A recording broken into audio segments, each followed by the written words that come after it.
Welcome to Leaders of the West, a podcast for innovators and changemakers. I'm your host, Jessie Jarvis, the founder of the West, and I'm sitting down with agriculturalists, entrepreneurs, executives, and everyone in between with the goal of digging into the strategies, mindsets, and lessons that have been crucial to the success of ag and Western. Whether you're carrying on the next generation of your family's operation, starting something from scratch, or determined to climb up the leadership ladder, we're going to inspire you to continue to dream big, growing not just you, but the future of agriculture and Western as a whole. Let's go. Welcome back to Leaders of the West, where we explore ideas and people and the innovations that are really shaping the future of the agriculture and Western industries. Today, you guys are in for a treat. We are kicking off a very special two-part series, so this week and next week, on something that is really changing the way that ranchers think about livestock management. It's something that my family has specifically been utilizing in this last year, and that is virtual fencing. So specifically, we're going to be talking about Vence, which is the company that my family has worked with, the technology that we have used on our own herd, which is a technology that is really pushing the boundaries in grazing and land stewardship and just the day-to-day reality of ranching. So in these two episodes, we're going to look at virtual fencing from two very different angles. First, we're going to hear directly from the team at Vence about how the technology works, where it's headed, and you'll notice that I really interject a lot of our personal experiences in today's conversation with Grace. Then next week, we're sitting down with somebody who is really putting Vence to the test on the ground, sharing what it's like to use this tool, educationally speaking. So whether you guys are curious about the nuts and bolts of how it works, or if you want to know how it actually holds up in the field, this series is going to give you guys a clear look at all of that. So today, joining me is Grace Inglee. She is our customer success representative from Vence. So Grace and I have worked together for the past year. When I have any questions about how I'm using Vence on our operation, Grace is the woman that I call. She answers anything, everything, walked me through all of the training. She is my go-to girl. And she's going to walk us through the technology and how it's reshaping possibilities for ranchers. And as I mentioned, I also interject a lot in this conversation just about our own personal use, things that we've noticed or found, how it's been working, and what our plans for the future are with it. So with that, we are going to get right to the episode. So welcome to Leaders of the West, Grace Inglee. Grace, I have really been looking forward to this conversation, and I know a lot of our listeners have too, because we have been using Vence on our operation for the since November of 2024. And in that time, I have gotten a ton of questions from people just about how it's working for us, or, what the experience has been like and how difficult it was, because obviously you're learning a new thing. And so I've been able to answer those, but I really wanted to set up just a larger opportunity to answer those types of questions, to give people a little bit more knowledge about virtual fencing, specifically through Vence. But I'm excited to have you here. So for those of you listening, and I kind of said this in the introduction, but Grace is my ranger success specialist through Vence. So anytime I have a question about our collars, our cattle, anything related to Vence, Grace is the woman that I work with and go to. But one of the things that I love about you is you came from a ranching background. You are not somebody who is unfamiliar with cattle. You fully understand cattle, how they move, all of the things, which is very, very helpful, obviously, when it comes to asking questions. So before we get into the nitty-gritty details about virtual fencing, about how Vence works, can you tell us a little bit about yourself? Yeah, absolutely. First of all, I'm so excited to be chatting with you today and just answering any questions that people may have and just share a little bit about it. But I grew up kind of with one foot in agriculture, one foot out. So we lived in town for school and sports, my siblings and I did, but my grandparents have a ranch in Evergreen, Colorado. It's where I'm originally from. And we had stocker cattle there, and then we'd cut for hay every year. So I grew up working alongside my dad out there, and, we'd graze them in the summer and then ship them out east to feed them out in the fall. And I would haul with him, help him feed. And then that eventually turned into something where my parents started their own branded beef business. So that's kind of where I got into the more meat science piece of things. And just kind of growing up doing that is something I loved and I knew I wanted to do. as I got older. So in college, I went to Colorado State University and studied animal science. I was on the meat judging team. I had some research projects out in Hawaii at the Parker Ranch doing beef cattle genetics. And that's just kind of been a little bit of my background. And I really love the industry. So being able to work in this specific industry has been something I have always wanted to do, and just use my knowledge from when I was little working with my parents and up until now, and seeing how I can be of benefit to producers out here now. So, Well, you are most definitely a benefit to producers, and I can speak from personal experience on that. So let's start very simple on the ground level. What is virtual fencing and how does Vence actually work? I think most people are probably most familiar just because we've heard of virtual fencing for dogs, right? In yes. suburban yards. But how exactly does that work for a cow? I mean, that's exactly right. That's the first thing I like to tell people is, you have a shock collar for dogs. It's basically just a larger shock collar for cattle. So basically, Vence, so virtual fencing it's a livestock management tool. So right now, our product is specifically meant for cattle. So all the tools that we have with our technology, they control cattle movement, they help manage grazing, they dictate grazing behavior, and then you do all that by creating virtual fences, and you can also monitor animal location and movement. And it's, just like you said, it's like a shock collar for dogs, same as you would set it up.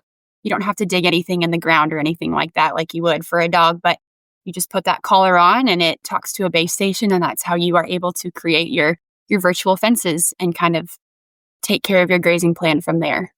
So when it comes to producers who are using Vence, the company has been around for quite a while now. Mm-hmm. That being said, though, it is still kind of a newer technology. About how many producers throughout the U.S. are currently using Vence? You know what? That I don't have a number for. I do not know the statistic for that, but I know that our largest areas right now are definitely up in Colorado, Idaho, Oregon, Montana. Those are kind of more of our hotspots at the moment. We have some accounts in Florida and maybe a couple out east, but that is where the largest percent of our users are located right now. As we've noticed, that is where a lot of our technology is going to.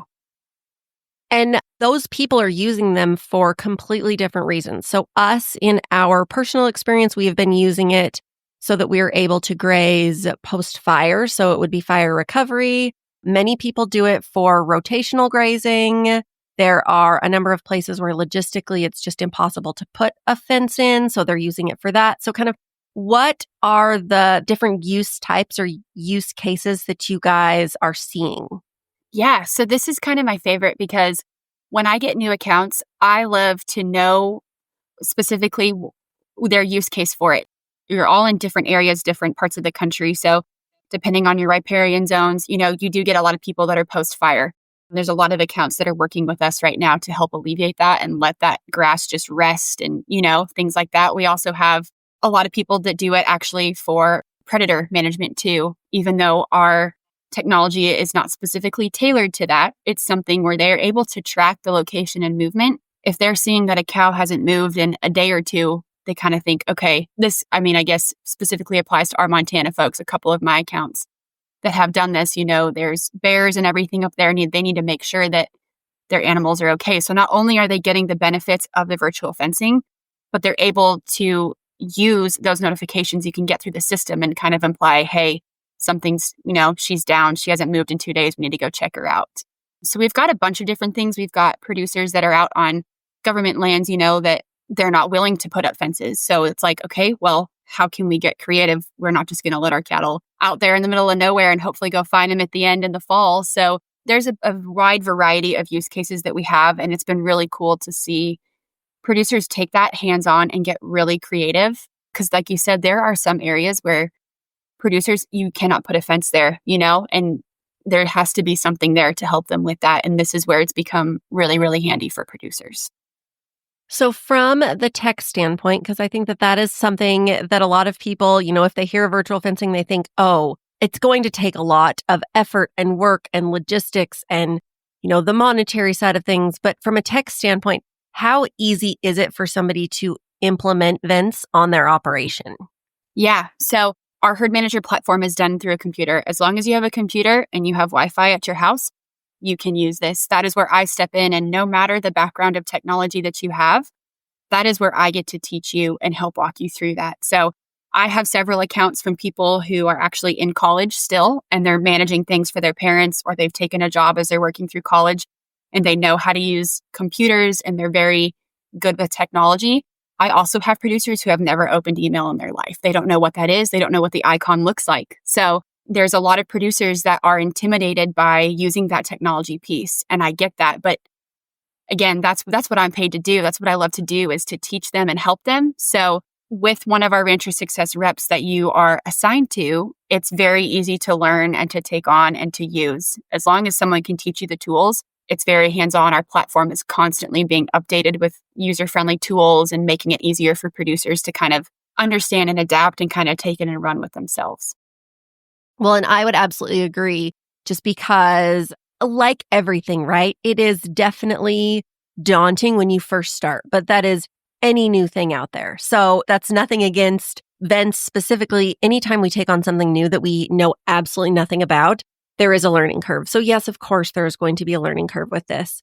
But honestly, it is just like anything else. Once you get the hang of it and once you figure it out, and if you are willing to really spend some time learning and have an open mind and, being optimistic, I think if you come in with the mindset of, oh, this is going to be difficult and, oh, I don't know what I'm doing, you're going to continue to have a much steeper learning curve than if you really kind of surrender yourself and okay, I want to learn. There are no dumb questions. I can tell you, I have asked you so many questions throughout this process. But yes. No, that's what you guys are there for. So I guess for our listeners who are still kind of wondering how exactly this works. So you mentioned earlier, in order to have virtual fencing, obviously you have to have the collars. You determine the number of cattle that you are going to collar. If you are going to run them in a herd or an allotment, a pasture, however it is that you are containing those animals, every animal in that containment needs to be collared. So it's not like something where you can run one collared cow for every 5 uncollared cows. Everybody that is in that, again, whether it's a pasture, an allotment, a grazing area, every single animal has to be collared. So you have to have a collar for every animal. Then you have to have a base station. And that tower is what basically transmits, and Grace, obviously correct me if I'm wrong, but transmits the radio frequency to the collars. It's what communicates with the collars. You are then communicating with your base station through the herd manager software, which is where you are putting your virtual fences in. So those 3 things all have to be kind of in communication with one another. That's what that all looks like. Yes, exactly. When you go through the process and you're evaluating if Vence is going to be the best fit for your operation or not, you'll work with one of our sales reps and they run a coverage plan. The coverage plan tells you how many base stations you'll need. There are some outfits that require, depending on their riparian zones and things, they're going to need quite a few base stations to make sure they have adequate coverage. There are some that can get away with 1 or 2 base stations. The cool thing about this is that, we're talking about rural areas. There's not a lot of cell signal. So that can kind of get producers a little wary of is this really going to work? Can I trust it? All you have to do is place your base station in a place that has cell service. Those cows can graze wherever they want. They can go off grid, as they will be, because they're going to be in communication with that tower, and that tower is where there's cell service. So, and the tower can reach anywhere from 5 to 10,000 acres, depending on the operation. So that gives producers a lot of freedom, and it can cover a large amount of ground too. And in regard to the cell service, I'm glad you brought that up. Let's say I'm a Verizon cell phone user. I don't have to have Verizon coverage. It's not something that I am even paying for. It is any kind of cell service, any kind of coverage. So it's kind of like 911 in the sense of, in order to dial 911, you have to have coverage of any kind, even if it is your carrier or not.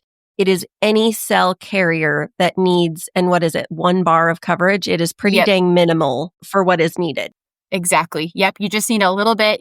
Typically when we have producers that are out there putting their base stations out, they say, I tell them, give me a call. As long as you can call, you have 1 bar, you can make a phone call. You're good to go. That's all you need. It's going to cover a large area of acres that you're going to be able to use and your cattle are going to be able to graze. And this is also something really cool, is actually a lot of my specific accounts, they like to put their base station on a trailer and they'll move it with them as they go. So if they are in a really challenging area or they're going to be moving a lot, they can move that base station with them and just graze as they go. And so that's been really helpful for producers too, to get really creative if they are in a tight situation with really limited cell service and things like that. Yes. And then if you have one specific allotment, let's say that you're going to graze all summer long, then if you're not moving those cows, you in theory are not going to have to move that base station. Once you put the base station where it needs to be, as long as it is in a coverage area and whatever allotment that you are grazing in is obviously in the coverage area because you placed the base station there, you don't have to move it. So there are going to be some people who, let's say you're trailing cattle or you're moving them from one zone to another throughout the grazing season, then yes, you are likely going to have to move your base station. But for those of you who are maybe thinking of it that you're going to utilize one specific area, that doesn't mean that you are going to have to continually move this base station thing. That is not necessarily a requirement either. Yeah, no, exactly. So I would say the majority of my accounts, they never have to move it again. It's just there and that's what works for them. Very few of my accounts actually do choose to move it, but it takes a lot of pressure off. You don't have to worry about moving that big base station all over the place. So that's something that's been very helpful for producers too. Yes. Okay. So I'm trying to think offhand, just questions that I have gotten from people throughout the last few months of us using this. And that kind of covers the collars and the tower. One question I do get often is battery life. And again, correct me if I'm wrong, each Vence collar uses one battery. It looks very similar to like a flashlight battery, if you will, although it's a specific thing. And each battery will last 6 to 9 months. Again, depending on the coverage, how often the cow is going to be stimulated, like all of those things are going to play into the battery life. Just like if you were going to use a TV remote, it may sit in there for a year if you don't watch TV often. If all you do is change the buttons on your remote all day long, every day, your battery is obviously not going to last as long. So, correct. And then as far as another question that I get specifically related to the collars is what happens if my cow gets caught on something? Like if they get on a tree branch or brush. Each of these collars have, what is the technical term for them? It's basically a breakaway loop, but... Yeah, so we have plastic bridges is what we call them. And it's depending on the size of the animal or the size of the cow that you collared. You can have a longer plastic bridge or a shorter plastic bridge. And it's just plastic links put together. That is the breaking point. Not only does it separate, positive, negative, but that is the breaking point. So if they do get hung up, that is where that collar is going to break. So they're not going to get hung up or choked out or whatever. That is where it's going to break so they can move on and get away from being stuck. This is why you're here, to get all the technical things. But I believe that there's like a specific pounds of force that, and obviously we don't need the exact number, but basically this is also why you guys say to collar full-grown cows, not calves. So it's only something if you have a herd of 100 pair, that does not mean you're going to need 200 collars. You are only collaring full-size animals. Yep. You can do yearlings, but at what size? Yeah. So we can do yearlings. We just have to, you have to stress the fitment of the collar because they're going to keep growing. So if you're able to bring them in and out of a chute, throughout their growing season, then that's great. But you have to take into account for that. So I want to say 500 to 600. I think it's closer to 600. And then that is that breaking point. So it doesn't take, you think of a cow, it doesn't take much. Like it's going to break when it needs to break. But that's exactly why you don't want to, calves are so little. You're not looking to give them anything they can't handle, but also you don't want to, they're growing their babies. If you put them on the mamas, they're going to follow their mamas. But yeah, 600 pounds is going to be the best weight I could give you for that. Okay, so that is the collar, the tower. As far as the collars, they come separate. So the collar itself, obviously, you put the battery in. We connected links and chains. We did that the day before or a couple of days before we collared the animals. Now, this is one thing that I was really skeptical of, just because, our cattle are range cattle. They're not insanely wild by any means, but they're definitely not like backyard pasture cows. And I remember we had a representative from Vence come help us. She lives here locally.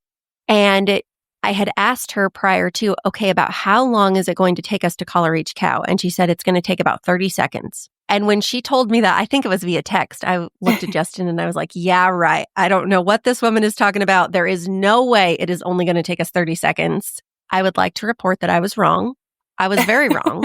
Once you get the hang of it, it does not take long at all. So for us specifically, based on how we were going to use this, we pregged our cattle and collared them at the same time. So we only had to work those cows once. The vet obviously did get ahead of us because we didn't know what we were doing, right? So he kind of pregged down the alleyway while we were still, continually collaring animals. But it truly did not take any longer than 30 seconds per cow. Yeah, it's a daunting task. It's also a weird task. You're putting a collar on a cow. That is not normal. So it takes a little bit to figure it out because it's just not natural to us. But I think the biggest thing with Vence is you have to be proactive, not just with herd manager, but getting your collar set up too. You can put batteries in a couple days before. You can get everything set up. And the first 5 or 6 collars, that's going to be the learning curve of putting it on. It takes time. Every neck is sized different. Every cow acts different. They're going to throw their head or they're not. So it takes time to figure it out. Once you get past the first 5 or 6 collars, it goes pretty fast. And then it just becomes second nature and it's on and off. It's pretty quick. Yeah, you get in a routine for sure. Okay, so once a cow has a collar, then what, Grace? How long does it typically take for them to adapt? What is the process? Obviously, I know what we had to do, but give us what is the Vence standpoint? Once you put your collars on, you're going to meet with your rancher success rep. They're going to teach you everything on herd manager for the training protocol. So our standard training protocol we have is 4 days long, each day being a full 24 hours. It can take 4 days or less to train every single animal in your herd, no matter the size herd that you have. So as you work through that protocol, you're going through the shock boundaries, you're going through the sound boundaries, and you're just getting them used to seeing that they have to be in a fully enclosed, hard fence pasture to train in because you want them to associate, I'm looking at that hard fence, this is a stimulus I'm receiving, whether it's a shock or audible tone. And it takes those 4 days through a series of Vences that you'll create with your rancher success rep. And after 4 days, they are good to go. You can go kick them out wherever they're going to graze and establish your Vences, and they will respect those Vences from there. I know that there's probably somebody listening to this right now and they're thinking there is no way in heck that you can train a cow in 4 days to respond to a collar. And again, you guys, I am going to tell you, I thought that same thing too, just like I did with, oh yeah, there's no way we're going to be able to collar these in 30 seconds. Once again, I was wrong. It was absolutely shocking. So you do have to put them, yeah, pun intended, right? It was absolutely shocking. Love it. You do have to put them in a field that it's obviously going to be livable enough for them for the 4 days. And you are going to basically on that last day, cut it in half. So you have to have a field that is large enough to withstand the number of head for them to be there. But it also can't be too large to where they're never going to be close to that hard fence line, because that is where they're going to learn best in receiving that stimulus, the audible tone, and so on and so forth. So for us, and again, this is why you're here, Grace, to correct me on all of my mistakes. But so for the first day, you just set the hard fence as your virtual fence. So that way, if for some reason she was to nose the fence, she will get that stimulus. The next day you set it back, is it 10 meters? So first day, you'll do 10 to 15 meters, day 1 of just shock. Yep. And then you're right. So day 2, then you bring it in a little bit further off the fence line. Day 3, you bring it in even further, but you add sound. That's going to be that audible tone. And that audible tone, it's loud enough. If you're horseback, you're going to be able to hear it. Whether you're horseback, you're on a buggy or whatever, you're going to hear the audible tone yourself. Day 3 is when we start implementing that. And then day 4, just like you said, you're going to bring it fully in on the fence line. You're going to keep your sound, but you're going to cut the pasture in half. And that's where you're really going to test that virtual line and say, hey, how well are they trained? And with the training protocol, it's unique to every rancher, every ranch. So you can extend the training if you want. If you're hesitant and you want to extend it, that's totally an option for producers, but we have not really had to do that very much. And I'm amazed that cattle can learn in 4 days. But before I started working here, I was like, really 4 days? Again, like you, I was like, wow, that's not a lot of time. But I was amazed, and it's really cool to see them pick up on it really quick. And you can tell who the leaders are in the herd. You can figure out once you go back through your grazing data and things, you can tell who gets it and who doesn't. You absolutely can. And so when we did this test period, the pasture that we put these cows in is right next to my parents' house.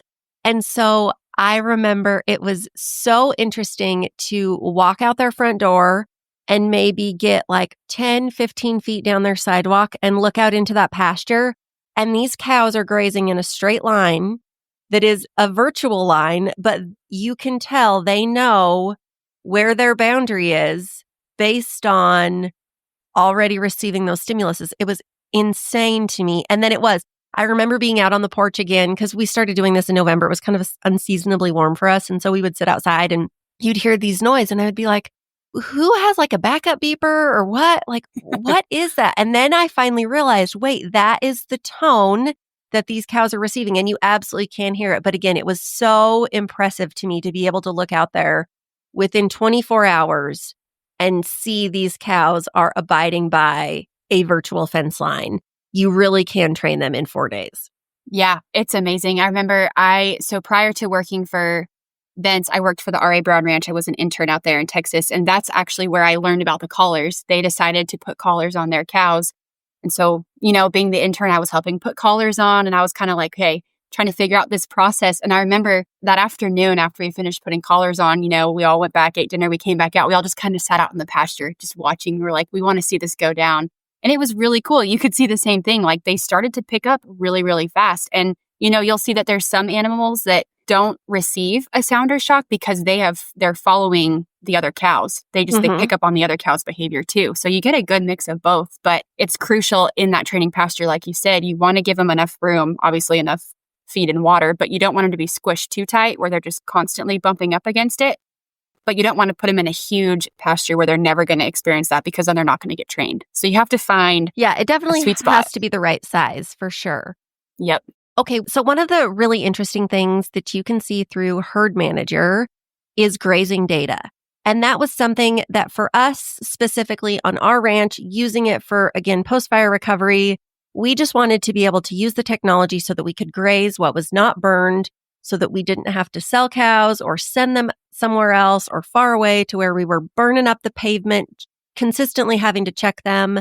So for us early on, the grazing data didn't really matter. Like, is it cool to have it? Yes, but it was not a deal breaker or a super big incentive for us one way or the other. But I will say it has been so interesting to see how cattle graze. And honestly, somebody's going to say, well, Jesse, you can get out there with your horse and you can see how cattle graze. You don't need technology. But so when we first moved these cows into one of these fields, it has 2 different water tanks in it. And as I went back and looked at the data, it was so interesting to see there are specific cows that would only access one specific water tank. They are only going to graze in specific areas. There are some cows who you can tell that they walk their little hearts out throughout that pasture and they are the best little grazers. And there are those that are like a sack of lazy bones and they don't get very far from water and then they come back, right? So exactly. Again, just being able to see the data that honestly,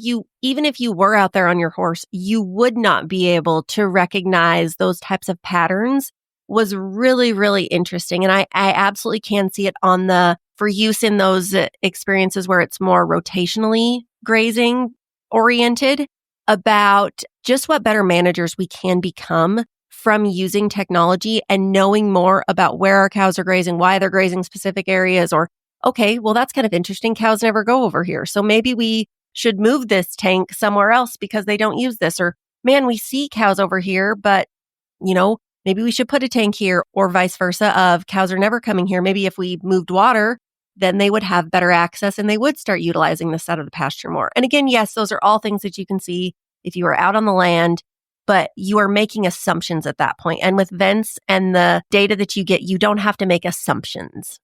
Yeah, no, exactly. Like it scientifically breaks it down in front of you, which I think is really cool. I mean, with the graze, it's just like humans. Cows are just like humans. They have their own routines and they don't vary from their routines. Like it's really interesting to see because you can break it down in the grazing data you can look at it via heat maps. You can look at specific points.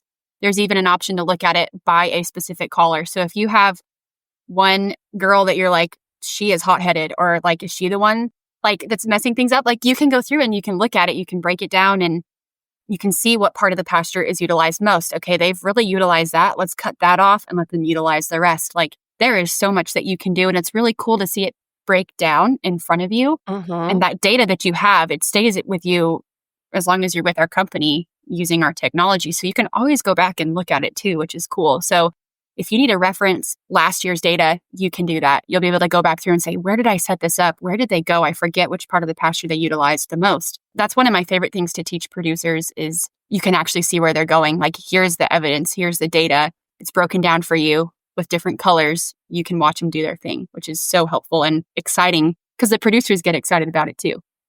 No, absolutely. Okay, I love that you bring that up because, again, in this conversation, people are probably asking, okay, so you guys have talked about all of these other things, but now we need to ask the question, like, does it actually work? Yes, it does. So we have, again, personally used this to keep cattle off of an area that had burned that our BLM field office went back and reseeded. So we have to use this technology for 2 years because after a fire comes through and they seed that land, then we have to stay off of it for 2 years. So the first year, when we first started using it, we're keeping them off of something that's black. They don't necessarily want to go out there anyway. So it's honestly probably a good, like a visual barrier for them to realize like, okay, I have to stop here because I'm getting this audible tone and the stimulus. There's nothing out there for me anyways. So I do think that that is kind of a helpful training tool. But now we are 7 months past that. That burn is looking very, very lush. It is very, very green. There is no old dead feed that they would have to fight through. Like, those cows want to be out there on that brand new green feed. And before we got on this call, I looked and we have not had a cow out on this little section of the burn since we have moved them in there, which was probably 3 weeks ago. It really does work. Obviously, yes, there are some outliers. We all know that there are some cows that are just a little bit more hard-headed than one another, and they are going to go right through and they don't care. But you're going to have that with anything, right? Even with a hard fence. How many cows jump a fence and they don't care that it's there or not? It's not going to stop them. So it is truly just a management tool. It is not a 100% perfect solution, but again, nothing on earth is. But yes, for those wondering, it does work. Yes, it does. And I like to tell producers, it's not meant to totally take over and take place. You still have to be a rancher. You still have to be a cowboy and go check your animals and inspect things and make sure. But it's just meant to be an extension of what you have to really work with it. And it's, like you said, it can be a great culling device for some really hot-headed females if that is what you're looking to remove from your herd. That's great. It'll show you who is out. But it does work. It works really well. And we've had producers so excited with great success stories coming and telling us this, like, saved our bacon. Like, this is great. Thank you so much. And it's done a lot for producers. It's given them a lot of freedom. It's saved a lot of time, saved a lot of labor, a lot of costs from having to build fence. It gives them more family time. I think, like, you can watch your cattle from the comfort of your home. Yes, you'll need to go out and check them occasionally, but you can watch it from home. You can go to your son's baseball game and be like, okay, everything is fine. I can focus on my family. It just gives you a lot more flexibility, a lot more things to work with because it's all right there in front of you. And that's been something that's really cool. Oh, absolutely. I could not agree more. Did we cover everything? I think so. I guess aside from the fact that if somebody is interested in virtual fencing, if they want to see if it's a good fit for their operation, how can they find out more? Yeah, so it's on our Merck website. And if you go to vencefence.com, that's also going to be a great outlet for you. There's going to be some things, if you just type in Vence virtual fencing, it's going to pull up our page. And you can go there and there's a form you can fill out and we'll have a sales rep contact you and just kind of talk about to see your use case and where you're going to use it and if it's really going to be a good fit for you or not, because we want it to really work for the producers. So there's a lot of information on the website. You can get in touch with the sales rep and ask them all the questions that you have and they'll get you set up. Awesome. Okay, well, we can't let you go without you have to answer our rapid fire round questions. I feel like this episode was definitely far more about Vence than it was about you, Grace, but we still want to get to know you. So what do you hope people remember most about you? Oh, man. I hope that people just would look back and think, wow, she was full of joy and just loved Jesus deeply and wanted to share that with people. But I also hope that people realize the passion and the excitement I have for this industry. I still feel like a 5-year-old little girl in the back of the pickup with dad going and feeding or hauling. And it's so exciting. Every aspect of the industry just makes me excited. And I hope to share both of those things, Jesus and my excitement for ranching, together and be able to help producers. So I hope that's what people would remember me for. Oh, I love that. I will say yes. Anytime I've ever been around you, again, whether it's on a call or on Zoom or in person, you really are just so joyful. So Thank you. I love that. Okay, what is a non-negotiable in your life? Oh, non-negotiable. I think wherever I end up working or going or wherever God sends me, I hope that, my goal is to be the best steward of the land and the animals that have been given to me, whether that is through genetics, grazing, day working. I want to be able to steward both of those things really well because that is something I really care about. And I want to do the best that I can for both of those. Okay, if you were a professional athlete, what would your walk-up song be? Oh man, I love this question. I think this might surprise some people, but probably Thunder from AC/DC. Oh, I feel like that might be a okay. good fit. I don't know. What's the smartest thing somebody's ever told you? I'm trying to think. So when I was an intern at the Brown Ranch, Donald Brown always had a saying, and he would constantly remind me, and he said, if I can get the words right, he said, make the right thing easy and the wrong thing hard. And so that has always stuck to like every decision you make, every move you make, every word you say to someone, just keep that in the back of your mind. Make the right thing easy to do. I love that. That is important. Ooh, that's a good one. Okay, last question for you. Let's talk about favorite things. Do you have a favorite podcast or book or life hack, program, service, something that you think has changed your life and you want more people to know about it? Let's see. This might crack some people up. Matcha. I have just discovered matcha and I have been drinking it every morning and making matcha lattes and I love it. It's great. Okay, what brand of matcha do you use? I get that. I think it's called dough. I don't remember how to spell it. And I get it from, natural groceries or Whole Foods or wherever, whenever I go to town. And it comes in a black container. But that has been amazing. Every morning, I'll watch the sunrise and drink my matcha and watch the cows graze in front of me. And that is a crucial thing in my routine every morning. Okay, matcha. What do you mix it with? What's your recipe? I'll put sometimes coconut milk in there too with some honey, or I can't have dairy. So I have to find all these alternatives. So oat milk is good. It's really creamy. Almond milk is a little too watery. So it's not going to taste very good with your already watery tea. So I would suggest coconut milk and some honey. That seems to be the best. Okay, she's a matcha girl. I love that. And you're kind of wearing like a matcha colored shirt. Not that anybody else can see this, but right? I like that. As soon as you said that, I was like, oh, well, she's dressed for the occasion. But yes. Grace, this is so wonderful. Where can people find Vence online? I know we said your website, but you guys have an Instagram. And where can people find you as well? Yeah, so Vence is Facebook, Instagram. I have Instagram and Facebook as well. Just my name, Grace Inglee. Those are where I'm most active. But yeah, go to the website, Google us. You're going to find all the information you need. Okay. Well, and you guys, we are done with this episode, but we are not done here. Next week, we are still going to be talking about Vence, but this time we are bringing on Dr. Miranda Meehan. She is using Vence in their operation, and we're going to talk about her specific experience. They are utilizing it far different than we are, we meaning me, on our operation. So for those of you who are thinking, okay, Jesse, it sounds great, but the post-fire recovery, that's really not up our alley. So is it still going to work for us? Yes, it will. And we're going to hear from Miranda and talk about how she has used it on their operation. So thank you guys for listening to this episode. If you have any Vence questions, send them my way. We'll make sure to get those answered. If there's something I can't answer, I'll send it on to Grace, or whatever it is that you want to be connected with. I'm happy to do that too. You guys are going to catch us back here next week. Brand new episode, still on this topic, but a very different perspective. So we will see you then.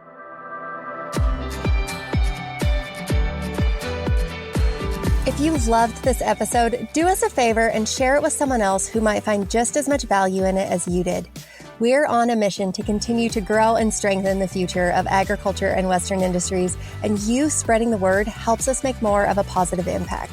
It also makes a big difference when you take a minute to go rate and review the show. We can't thank you enough for listening, for sharing, and for loving Ag and Western as much as we do. We'll see you back here for our next episode.